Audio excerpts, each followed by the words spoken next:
Welcome to Living the Smarter Science of Slim, where we provide a scientifically proven lifestyle for long-term health and fat loss by eating more and exercising less, but smarter.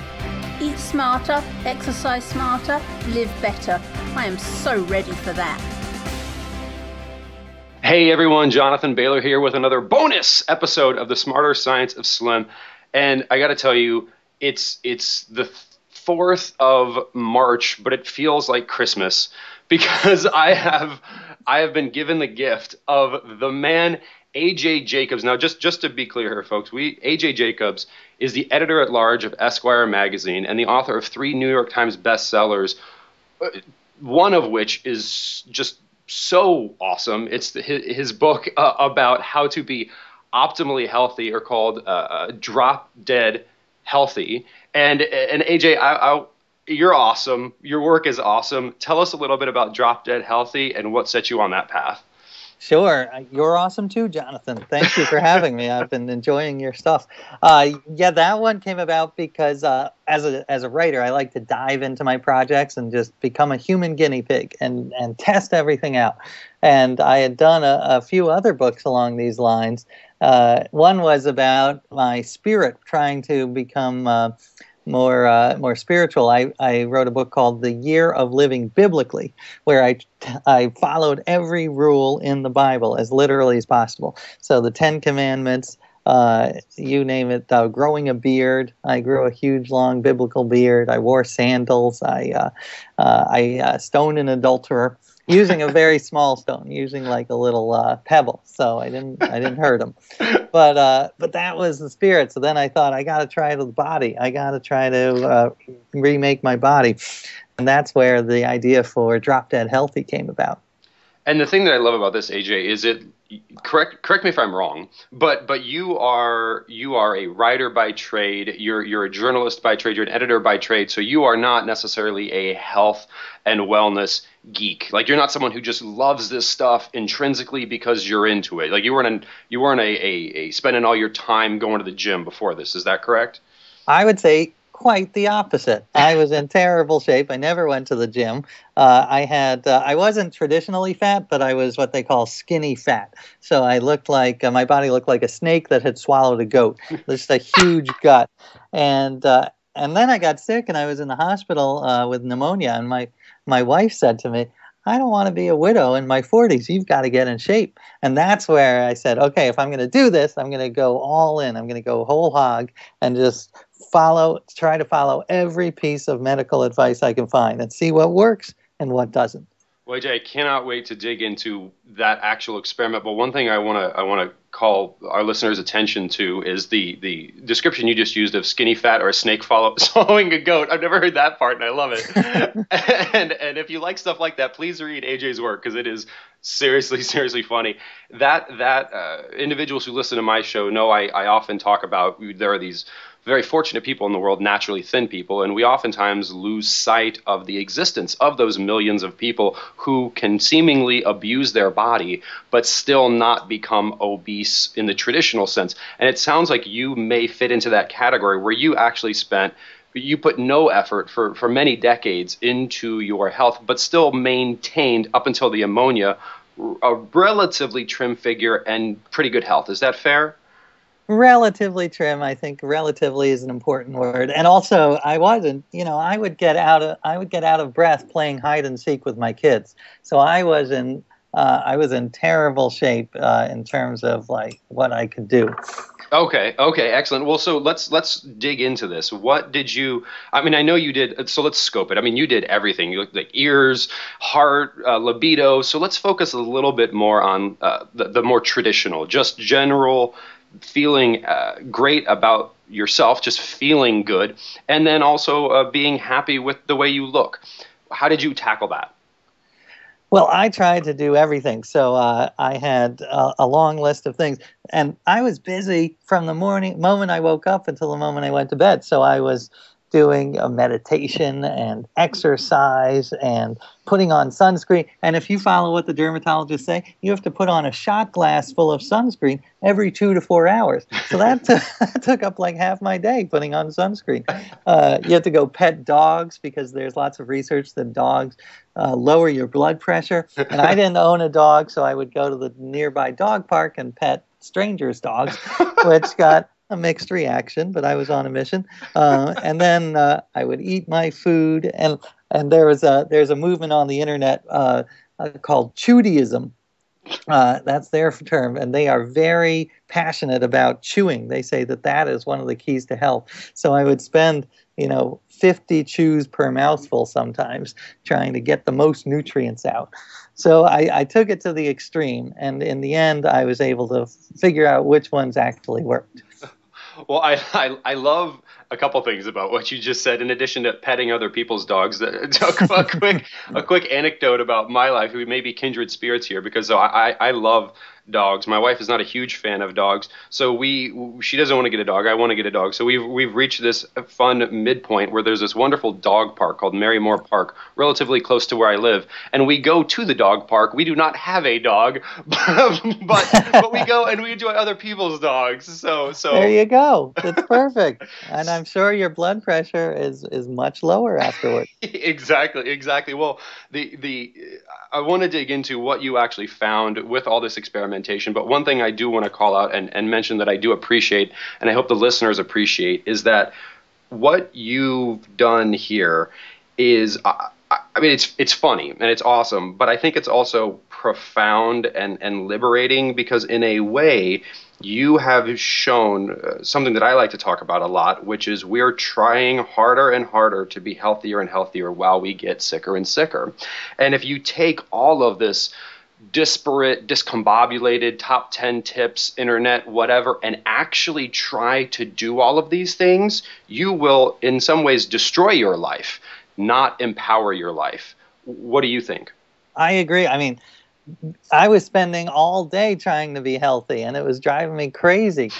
So in the end, I came to a very similar place that you did, which is that it's very basic advice, like eating whole foods, getting a lot of sleep, and avoiding the sedentary lifestyle. So, and I think what you say is really spot on. One thing you said once in one of your podcasts was that there are no secrets. Like all of these Hollywood fad diets, they're not going to work. Juicing, that is one of the biggest health myths around. There's really so little scientific evidence that juicing works. So going on these juice cleanses and juice fasts. And colonics, there's very little evidence that works. Thank God, because I did not enjoy that. I tried it, and I did not love it. So there are some secrets. There are secrets to how to eat in a healthy way. They're tricks. I wouldn't call them secrets. There's tricks and strategies of how to make yourself eat. But in terms of the big stuff, it's just it's pretty simple. What and AJ, how would you? So one of the things that I think is fascinating about you and your story is, so I mean you live in New York City, correct? You live in Manhattan, right? So you're in the heart of it. You're the editor at large of Esquire magazine. So when it comes to glitz and glamour and hype and Hollywood in quotations, big city bright lights, you're in the mix. But you also realize that it may not be easy in modern society, but it is simple. How do we as a society, or do we have any hope as a society to free individuals from what I like to call the myth of complexity, which is that this has to be complicated? Is there any hope? I think there is. I mean, I think what you say is very interesting, because I think a lot of people try to make a living off of making health more complicated than it needs to be. You know, they've got to pretend that they have all the secrets. Yeah, I think if people like you just keep getting their message out, we're going to be in much better shape. And as I say, there are secrets in how to act in a healthy way. The actual, eating whole foods, getting a lot of sleep, not stressing, that's not a secret, but there are good tricks on how to force yourself to do that stuff. And that's, I think that is the profound distinction. Sometimes people get a little upset when they hear me say health is simple or slim is simple, because they're like, well, it's simple, but it's not easy. And you're conflating those two things. And the analogy I like to use is avoiding lung cancer is quite simple. Don't smoke. Right. However, if you were alive in the 1920s, it would be very difficult to avoid secondhand smoke, even if you chose not to smoke, because everyone else smoked and society revolved around smoking. So it's simple, but it wouldn't be easy given that societal context. So I think we have a similar situation with food or edible products today, where they're everywhere. There's secondhand sickness everywhere. That is so true. Like, you can't go into a gas station, a library. Food is everywhere. And you can't even have social interactions, AJ, right? Like if I offered you a cigarette and you were like, that's okay, I don't smoke, I wouldn't be like, man, AJ is such a jerk. However, if I brought cookies into work and you were like, I'm sorry, I'm not eating cookies, I'd be like, oh, well, AJ thinks he's too good to eat my cookies. Excellent point. You're right. There's a lot of peer pressure. Right. Or you go to a birthday party and unless you have a name to put on it, like, for example, if you're a vegetarian and you go to a cookout, people won't necessarily judge you for avoiding eating meat. But I almost feel like we need to have a title for people who are not, they don't think they're better than anyone. They're just trying to not die. I like that. So what should we call those people? I don't know. People, livers, non-diers, thinkers. Well, AJ, what are some of those the tips? So going back to the metaphor of avoiding secondhand smoke in the 1920s, it is simple. It may not be easy. What are some of the ways to practice these basic things you found to be most helpful? Well, one thing is, I have very little faith in willpower. I think that certainly personally, I have a lot of trouble resisting. So I think the best strategy for my house is out of sight, out of mind. If I have some Oreos and I pass by them every time I'm in the kitchen, I'm going to end up eating a bunch of them by the end of the day. So you got to just hide that stuff. And there's a lot of studies that say that things that are on eye level, we're so lazy we don't even bother looking down. So all the food that's on eye level is the one you're going to go for. So put the healthy food at eye level, and you will end up eating a healthier diet. Okay, so keep things out of sight. What about the act, just moving and not having a sedentary lifestyle? I believe you wrote this entire manuscript while walking, or a lot of it, or something like that? That is true. Yeah, I mean, I was sitting 14, 16 hours a day in my old life. And now I try to move as much as possible. I joined that whole treadmill desk movement, which you basically put your computer on top of a treadmill and you answer emails while walking. And by the way, I am completely uncoordinated. So if I can do this, then anyone can. And I wrote the book while walking slowly on a treadmill. It took me about 1,200 miles, and I still do it. It's one of my favorite things. I would be doing it right now, but you would hear the humming of the treadmill and my stomping in the background. But and another thing that helps with that is that I got a pedometer. It's very simple. The pedometer or the Fitbit or the Nike Fuel Band, that really motivates me because I want to get to that 10,000 steps a day. It's like a little game. And it changes the way you think about walking. Because if I was lost my keys and I'm walking around the apartment, I'd be all annoyed that, but now I'm like, all right, I'm racking up the steps. And I even found a great website that you might want to check out called earnedit.com.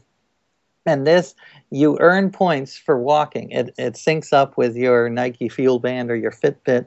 And you earn points. And with those points, you can buy stuff or you can donate to charity. So I donate to clean water to Haiti. So if I'm not walking, I feel incredibly guilty, like I'm depriving people in Haiti of clean water. So that's some serious motivation.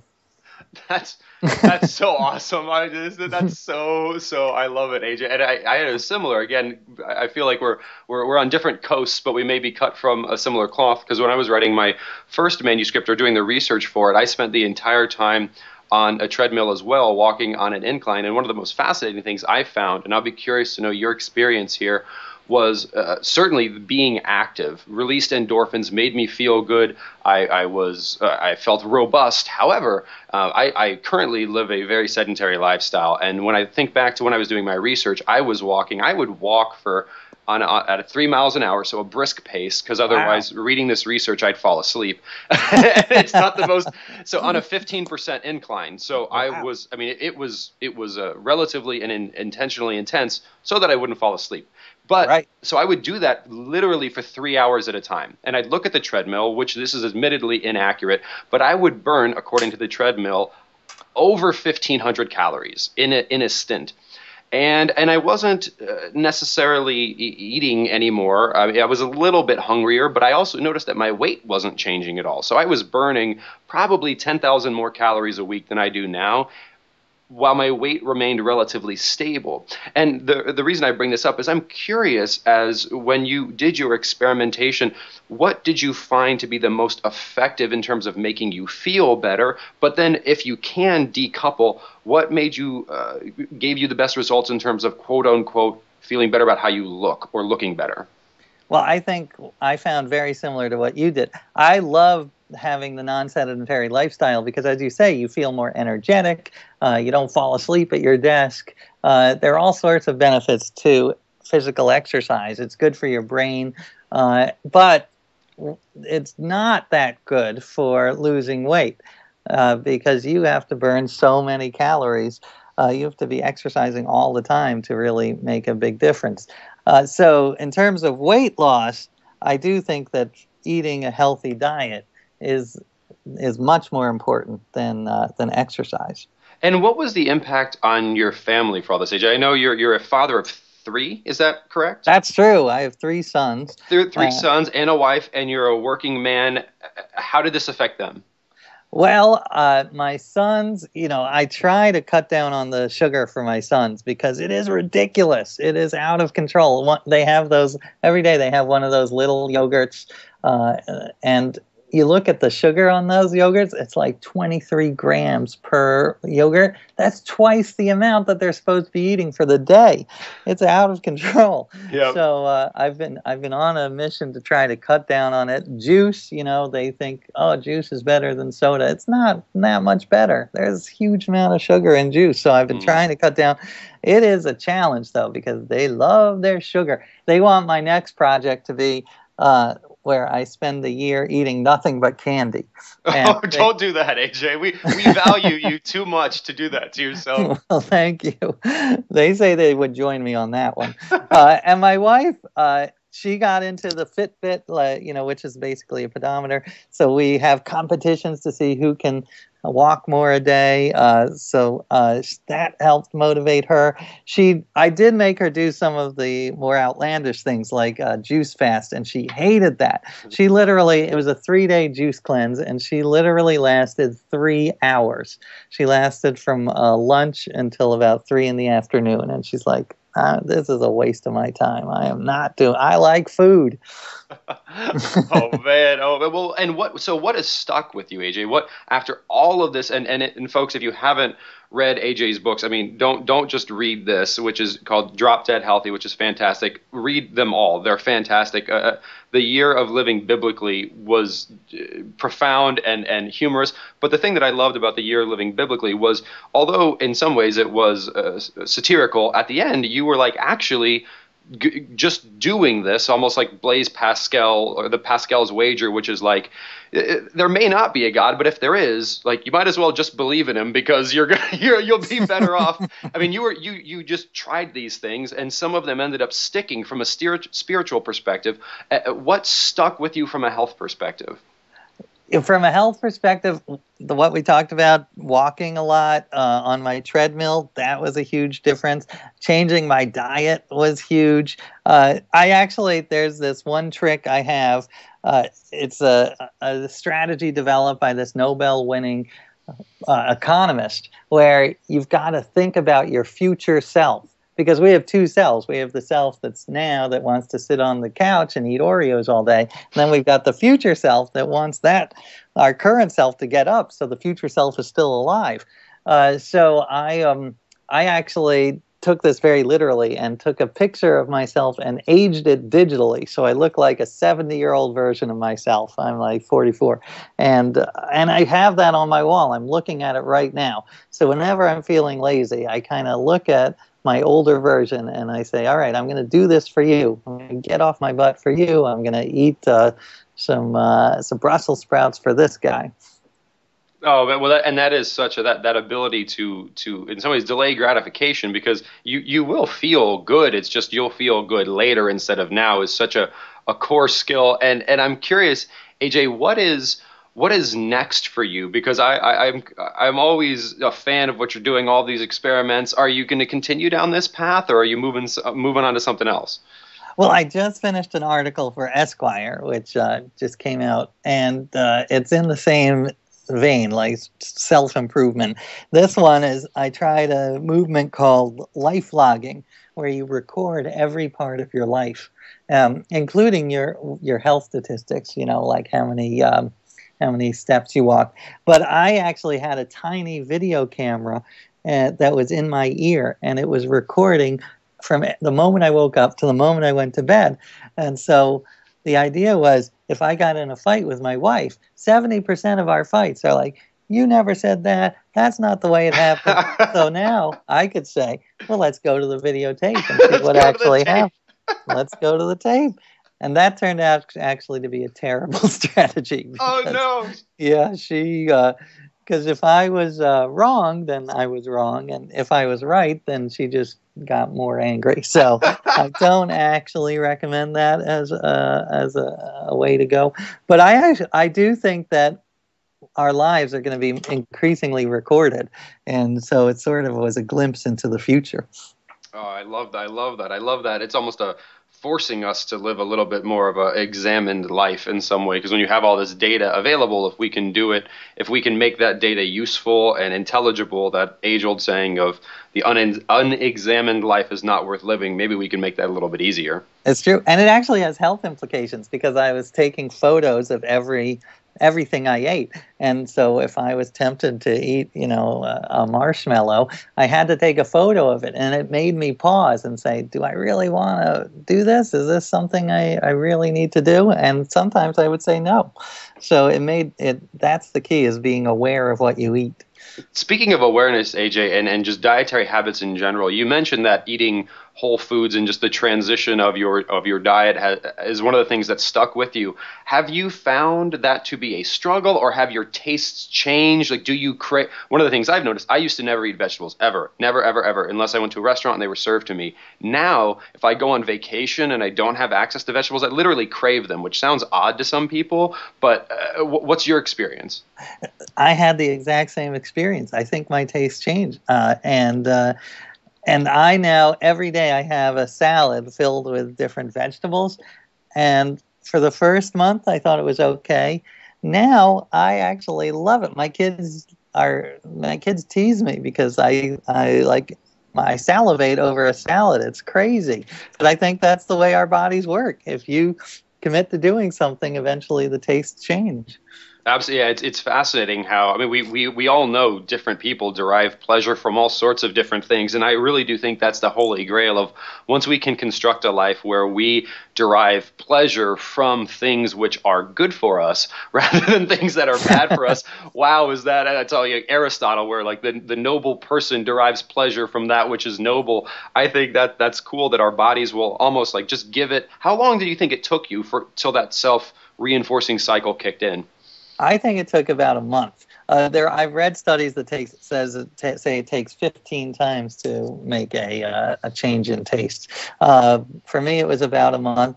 And one other trick to use is spiciness, because there are studies that show that spicy foods help lower your craving for salt and sugar, because it sort of fills that exciting food niche.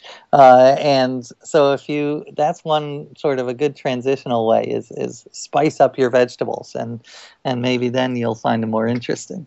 Oh, I love it. I love it, AJ. Well, where can individuals go to learn more about you and what you're doing and what's next? Well, I have a website, ajjacobs.com, and I'm on Twitter at ajjacobs, and my books, and listening to this podcast, of course. Well, AJ, I know you're a very busy man, so I really appreciate you sharing your time with us, and I just want to again give you kudos for your work, because I think you do such you keep things light, but then you also provide insights, and in some ways you hold a mirror up to all of us to kind of help us to examine ourselves and help us to look better without doing that in a condescending way. You do it in a very light, wonderful, awesome way, and I think it's a very unique skill, so thank you. Thank you. I feel the same way about you, Jonathan. Awesome. Well, hey, AJ, thank you so much for being with us, and listeners, I hope you've enjoyed this week's podcast, and remember to eat more and exercise less, but do that smarter. Talk to you soon.